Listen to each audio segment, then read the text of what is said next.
Hi, my name is Mr. Bradley. I'm Director of Sport at Shiplake College. One of my key responsibilities is to head up the academic side of sport, namely GCSE PE and A-level PE. The GCSE PE curriculum is a really interesting and involved subject where boys get to do practical lessons alongside their theory lessons. Now, the GCSE is predominantly a theory subject where boys spend time in the classroom covering different units and topics of work, namely anatomy and physiology, physical training, psychology, and socio-cultural aspects of sport. The joy about GCSE PE is that each unit is very, very different, and we go off in different directions, looking at the body, looking at the mind, and the social cultural side of sport. Some of the boys really enjoy the anatomy and physiology side, learning about the bones, the muscles, the energy systems, whereas other boys really get into the physical training side of things, learning how they can become stronger, more powerful and quicker, and applying that to an elite sports person.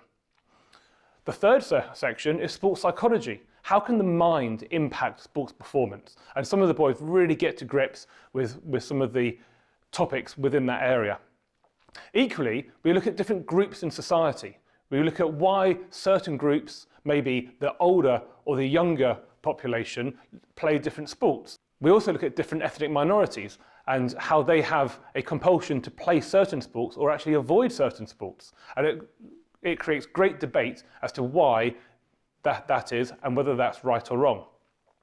Another area is general health and fitness. We look at the health and fitness of the population as a whole versus those people who play sport and are highly engaged in sport, and maybe how that impacts our NHS and our health system, and how government policies might try to influence people towards sport so that we don't have the diabetes issues or obesity issues that are so prevalent in our country.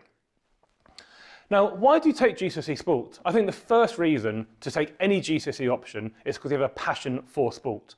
And one of the great things about GCSE sport is you don't have to be the elite performer within your school to get a good grade at GCSE PE. Most of the grade is from 2 exam papers, and it accounts for 60% of the overall course. We then have 30%, which is based on practical ability, and 10%, which is a written piece of coursework.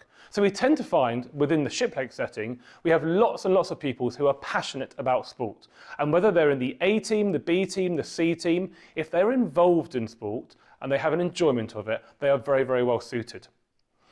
Another aspect of the physical education academic courses is that they really open up opportunities further down the line. If you take GCSE PE, you are opening up a route into all of our A-levels, all of our BTEC subjects. It's not going to close any doors for you. Equally, going into the A-level side of things, when you go to university, it's also opening up many, many doors, and you're not going to be turned away because you've done GCSE or A-level PE.